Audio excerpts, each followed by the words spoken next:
I have a question for you today before we dive into our podcast. How hard is it for you to find joy? How deeply do you look for joy in the little moments of your day every single day? Today's guest in today's podcast is all about finding our joy. And it's all about understanding the magic that happens when we tap into our soul, tap into our desires, tap into our purpose, and bring that forward to the community, to the people we love, to the people we serve, and to the people we want to impact. And I really believe that finding joy is a key catalyst in creating the life that we want to create every single day. So, joining me today on this podcast is Rachel Mary Martin.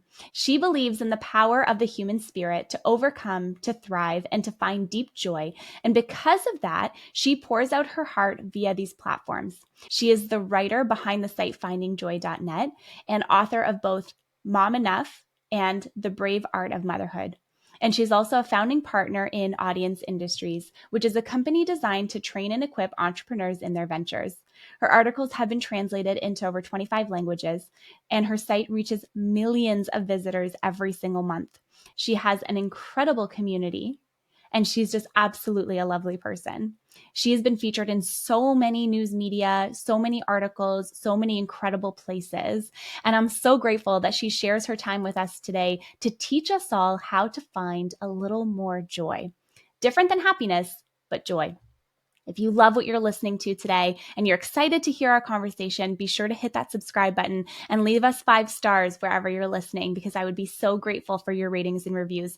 It's how we grow, it's how we continue to spread our message, and it's how we continue to create that impact. Now let's get into our conversation with Rachel. Rachel, welcome to the Happiness Happens podcast. Thank you so much for joining me today. Super excited to be here. Thank you for Me having too. me. Me too. You're welcome. I want to ask you my first question. It's the first question that I ask all of my guests when they come on the podcast. I'm so curious about your answer, and it really sets the tone for me for the conversation. So it is, what does happiness mean to you?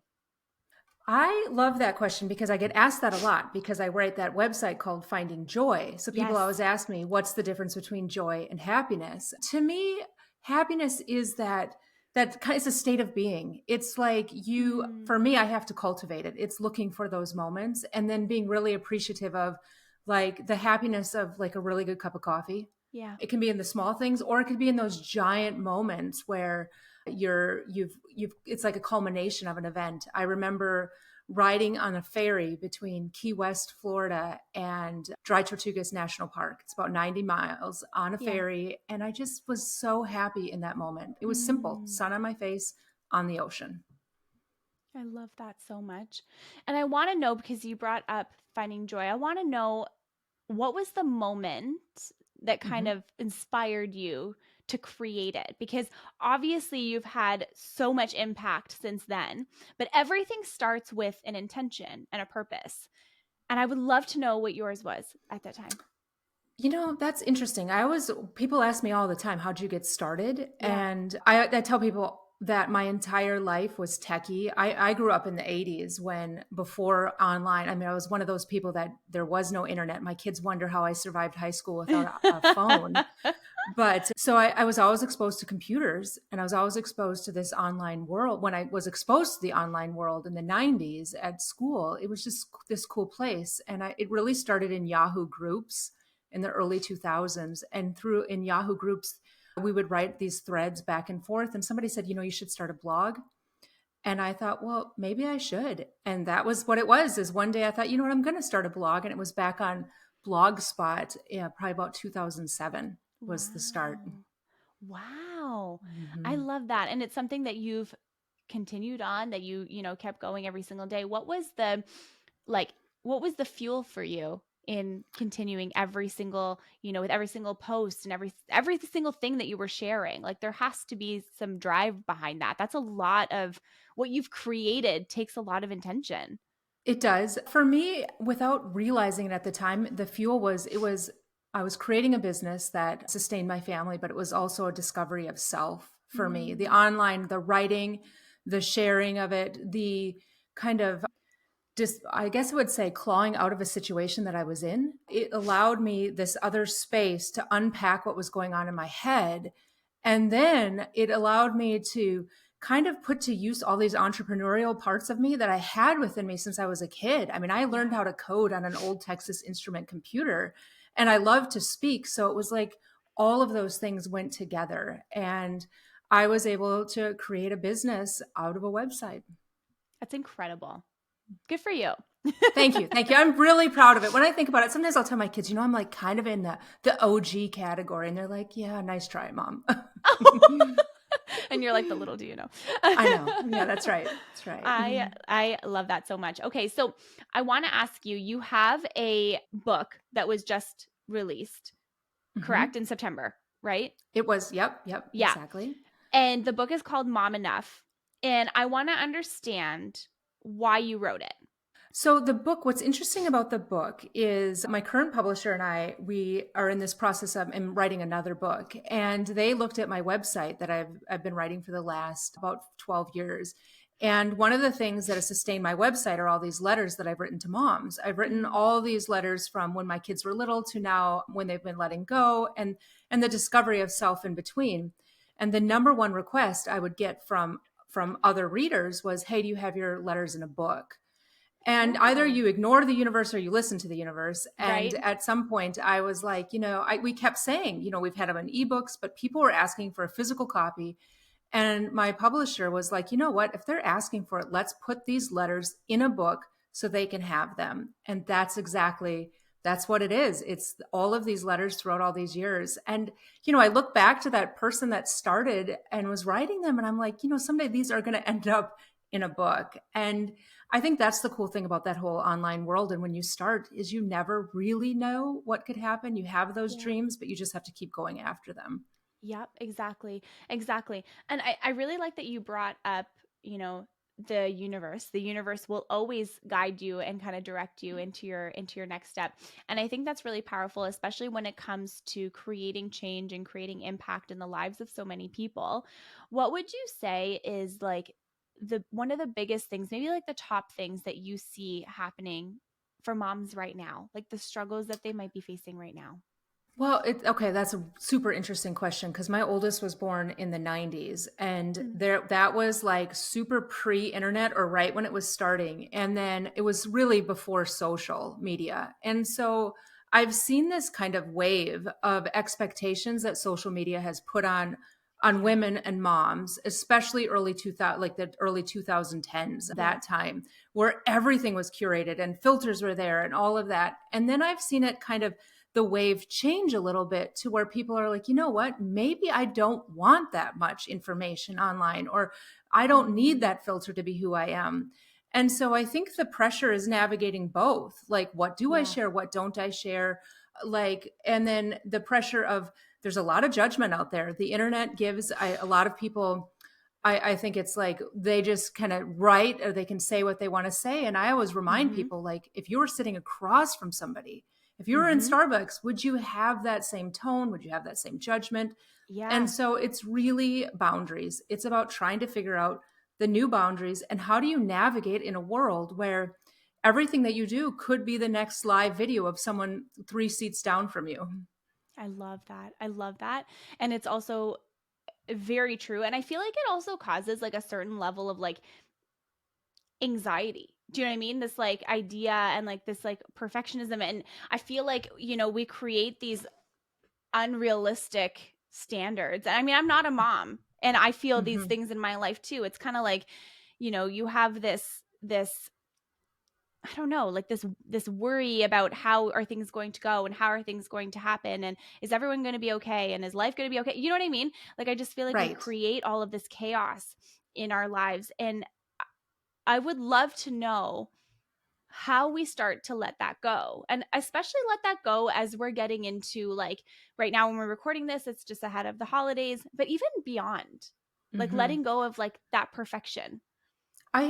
So for me, and what I tell moms, I tell women all the time is the thing with social media and what you see is it's not the standard. It's not like you have to do every single thing that's out there, but because we see it all, we're inundated with images, with expectations, with commercials, with whatever. It's really easy to think, okay, to have the perfect holiday or the perfect childhood or whatever it is, I have to do everything. And I'm always about, you know what, you have to pick and choose what's best for you and your story and Mhm. your family, because the second you say yes to one thing, you know, you're going to get targeted on Instagram for the opposite thing or the Totally. next thing. And so just being willing to let that go, being Mhm. willing to say, that's awesome from that person. I love that they get to do that, but it doesn't mean that I have to do that. Yeah. And I think there could be a lot too, especially nowadays, I would say with TikTok and all Mm-hmm. of the content that people create, because people create content and show the in depths of their lives, right? Because the whole intention with a platform like TikTok is to make it look more quote unquote real, more real life, more accessible, more, this is what your life could look like. And I think I know for myself, one challenge has been looking at like what relationships are supposed to look like, and I feel like that can be really hard for parents and for moms in particular, because maybe you've been with your partner for 10, 15, 20 years and you see this thing online and it's like, oh my goodness, my life could be so much better, or like, why don't I have this, and why, and I feel like it takes us out of that present moment and makes it feel like we don't have the same as everybody else. Yeah, I would say all of social media goes through that kind of wave of like, this is the real version of it. You know, Yeah. when Pinterest first started and Instagram first started, and there's been all these platforms where it kind of goes through this cycle of now we can really see. But like if I was to move my camera over, you'd see my pile of papers that I've been working on, and you'd see all this stuff, like, and then I have a light over here and all of that. And that's what I always have to remind myself, even what's put on Mm. TikTok or on Instagram, it's still a decision made by the content creator that this is what it is. We don't know how many takes were prior to it and how many attempts, what it was. And so there's always that like moment of pause where you can Yeah. just step back and go, okay, that's cool for them, or, but I don't have to do exactly that. It's to me, it's that breath. It's the awareness of we each have a choice. And in that choice is, we don't have to feel like it's a comparison. We can love what we learned, or we can decide, forget that, I'm not doing that. And when we get rid of that kind of comparison, that actually helps kind of soothe what we need, what like kind of all those expectations that we think we should do. I really like that a lot. And so, Kate, tying into this idea of perfectionism, Mm-hmm. how do you actually begin to let that go? Because I feel like it's easy to just say, yep, I'm going to let it go. But if you had like Right. two or three tangible tips for someone to start removing that thought or thinking pattern, or thought pattern rather, out of their day to day. One of them is the awareness. First of all, it is that pause. It's asking yourself, well, why does this trigger me, or why do I feel like I have to do that? So it's being still. That's the thing that I've learned the most in life, is this art of being still, of not just going with whatever emotion I'm feeling, but actually starting to have that kind of dialogue. Like, why do I feel like that's what I need to do? Or why do I feel like I'm not enough? And then once you start to realize it, then it makes it easier to make the choice. Like, you know, maybe Mm. I'm not going to scroll through right now, or maybe I'm going to pick and decide. Like, you don't have to follow everybody. Like, if Yeah, something is it's triggering true. or something makes you feel less of yourself, it doesn't need to be in our feed every day. In the 90s, I think I read this book by Dr. Andrew Weil called 8 Weeks to Optimum Health. Hmm. And one of his tips was take a news fast. And it doesn't mean that you're not paying attention and you're not on top of it. It's just that sometimes you have to decide what's in your life at the moment. And it's the same with social. Like, if it's making you feel like, boy, I'm not measuring up, then maybe it's just a little pause, or maybe it's deciding I'm going to follow people that inspire me and make me feel better about myself. I really like that, because I think at the end of the day too, we do have a certain level of like control and ability to decide what we Right. want to play into more, right? Like it's kind of like, okay, if you start to look at all kinds of stuff and content and whatever, your algorithm will start to show you more stuff just like that. Right. But you don't have to necessarily you don't have to necessarily participate, right? Like I think we get caught up in this like idea that we don't have choice, and like we see the stuff that we want to see, and it's like that becomes our entire awareness, is just the stuff that we see, but without realizing that there's so much more beyond that. I love that you brought up that algorithm, because you're absolutely right. The algorithm on Facebook, Instagram, TikTok, it's designed to keep showing you more of what you're seeing. And so there's a lot of power in deciding I'm going to learn something new. People have asked me all the time, like, what's the most influential books you've read? And they're not about blogging or entrepreneurship. One of them is by a friend of ours who's he does music coordinating. His name is Tom Jackson, and he creates the presence for artists on the stage. Well, I can learn a lot from looking at something outside of my lane. And that to me is the huge part. Like, it's like expanding the scope of what you see, because so online really is designed to just keep giving you more and more of what you're clicking like to. Totally. Totally. I really like that you said that, going outside of what you're used to every single day, because I think that we get sort of siloed without even intentionally doing it to ourselves in this spot of like, okay, this is my business. This is what I should focus on. This is my career. This is what I should focus on. I'm raising my kids. This is what I should focus on. And it's like the ability to remember, I don't know what you think about this, but like the ability to remember that there's so much more happening around us. And that is so powerful, I think.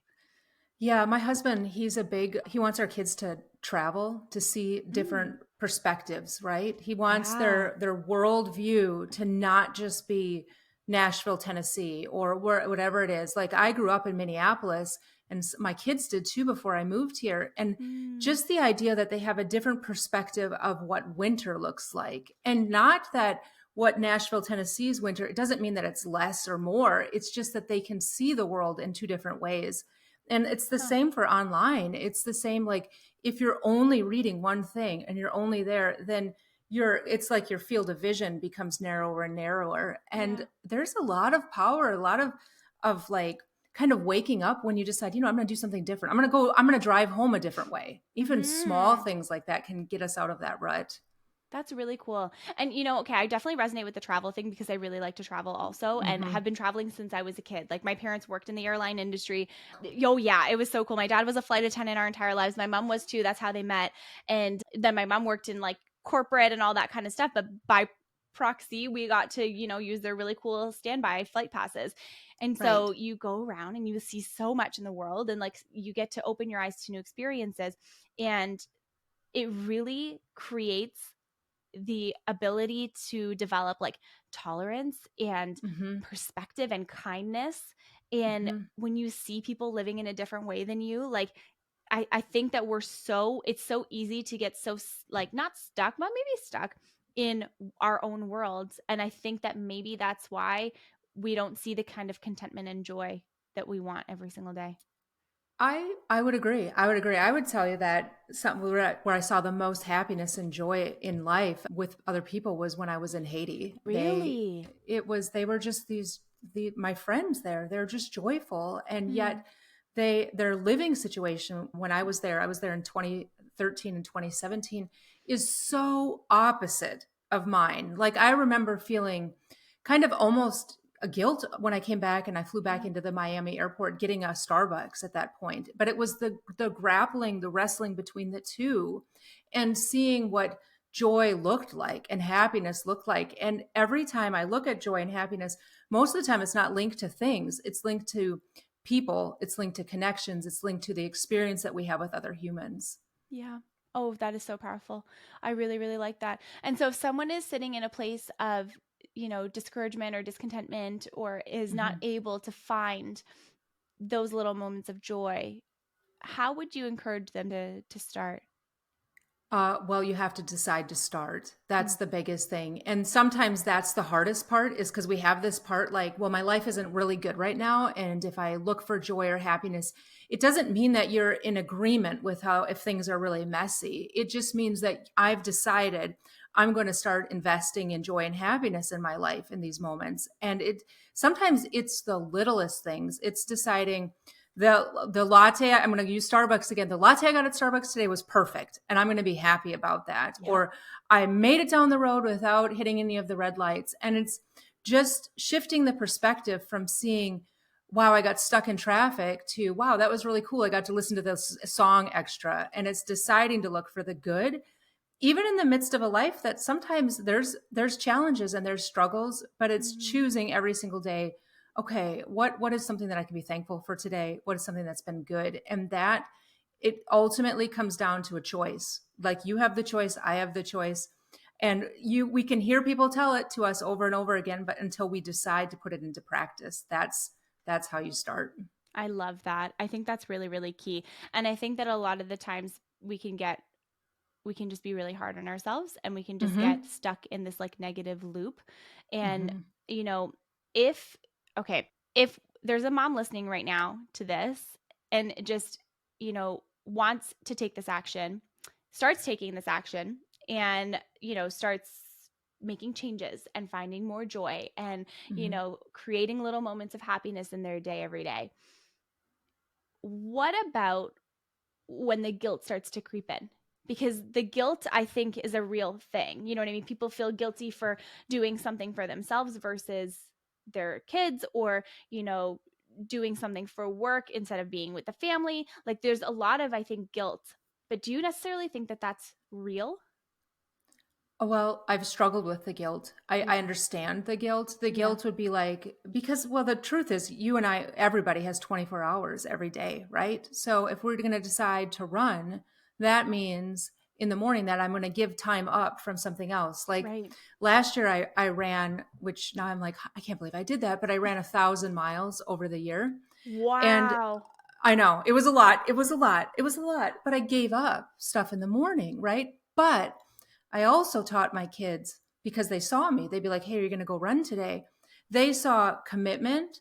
They Mm. saw a goal completed. They cheered at the end. So even though I was giving up something here, what they saw or they gained was seeing their mom happy, their mom doing something for herself.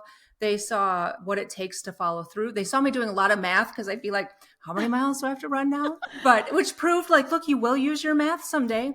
But it's good. It's always a give and take. It's like people say, I want to find balance. I'm like, there's no balance. It's just balancing. It's Mm. never balanced. You're never going to get to that point because the second you're there, it's like laundry. You know Mhm. it. The second you're done, something else is going to be dirty. So Totally. if you're instead of changing it from a noun to an action, verb, balancing, I'm going to give here, but something's going to have to give there. And it's this Mm. back and forth that can help with the guilt. I really like that a lot because you know what? You're right. There's always going to be something that is going to come up as soon as the other thing happens. And like it's inevitable. So I feel like it's like if we can sort of anticipate the change or anticipate that Right. things are not going to go according to plan, then you're golden.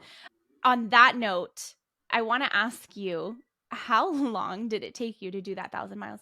It was the entire year. I started January 1st and I was sick. I remember I was sick, but my husband said, you have to run today Oh, because if you don't run the first day of the year, you can't say you ran you eliminate, I've run every day. yeah. And so I ran from my driveway to the stop sign and back. But I ended up finishing it like December 27th of that Wow. year. And the cool thing that I learned was originally I was going to run 899 miles. I was going to run from the distance from my driveway in Nashville to my parents' driveway in Minneapolis.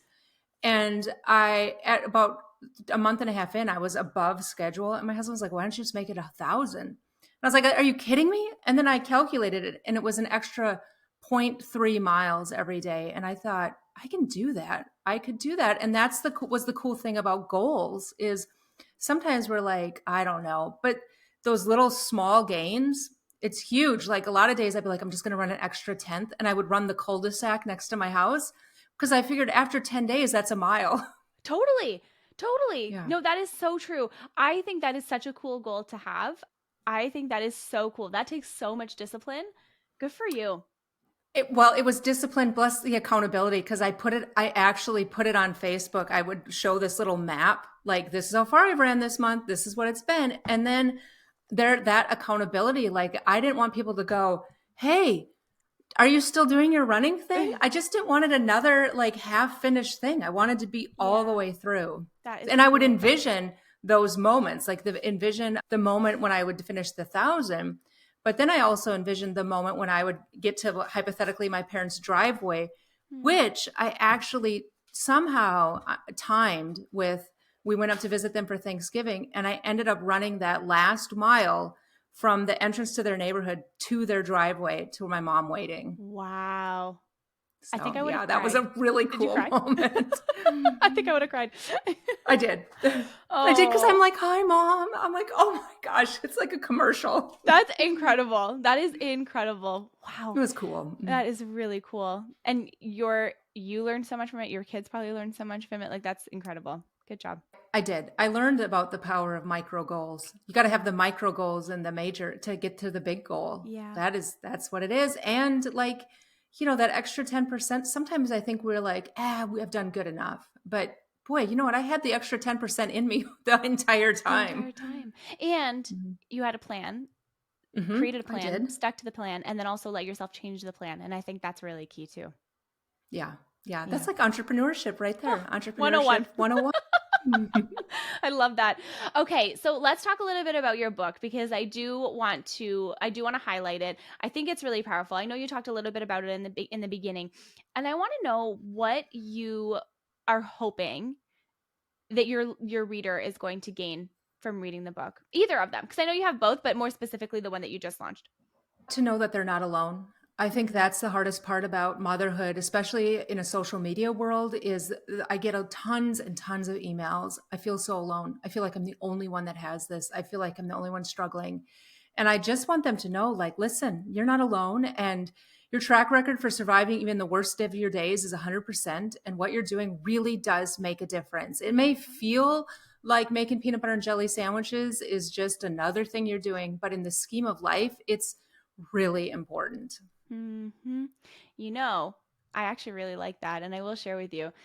My when we were growing up, my parents were separated, so we lived with my mom, and she would Mhm, make our lunch every day, and she would make these, you mhm. just said peanut butter and jelly sandwiches, and I just remember this story, and I have to share it with you. She would make, it was my favorite lunch that I've ever had, and she would take two, like, those like pizzas that you put in like the Mhm. oven or whatever. She would take two of those, and then she would slap them together, and she would make a pizza sandwich, and she would put that in my That's lunch. awesome. It was amazing. It was my favorite lunch. And I told her not long ago, I was like, Mom, like, that was like my favorite lunch. And she was like, those were the days that I couldn't even put anything together. And like, that's what you remembered.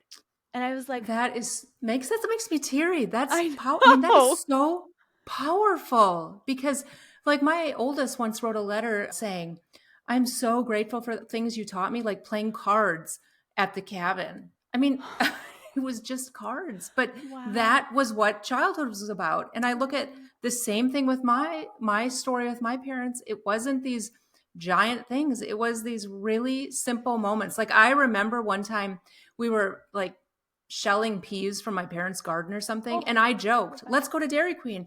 And my dad says, yes, let's do it. And I still remember like I had free reign in the Dairy Queen. It's like those parents who give their kids that like yes day, like on your birthday or something like that. Yep. It's like yes day, you can do whatever you want. But like, and it's like, I want to go to the dollar store. Yes. I want to go to Dairy Queen. Yes. Right. And it's like, I want to all sit together at dinner together. Yes. And like, that is so powerful. So I don't know. I feel like we are so hard on ourselves in general. And I think moms are really hard on themselves too, especially like now. Mm-hmm. And again, I'm not a mom, so I can't fully relate in that way, but it's those little things, and those are the things that are the big things. And those are the things that people remember. Like, all Right. around you, kids and everybody else around you. You're exactly right. Just even the fact that your mother said like that was when I didn't have time. That she was feeling one thing about it, and yet it was powerful for you. Yeah. And that is it. That's like the thing about when you know you're not alone. That there's somebody else that gets it and that appreciates.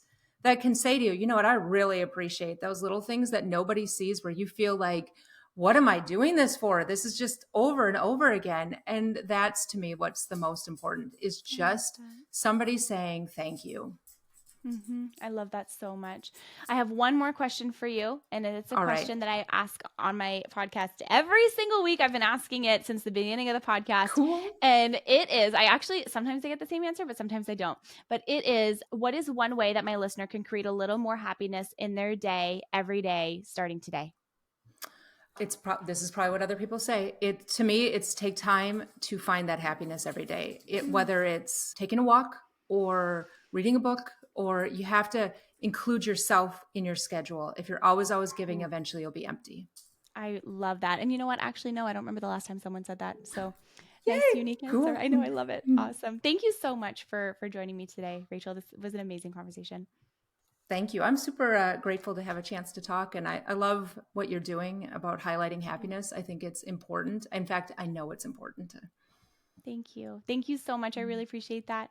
And thank you for tuning in to today's episode on the Happiness Happens podcast. All of the links are in the show notes below, so you can grab Rachel's book. Please be sure to do that. Connect with both of us on social media. Let us know that you loved our conversation and what you took away from it. And I hope you have a beautiful day. And remember that happiness happens when you're least expecting it.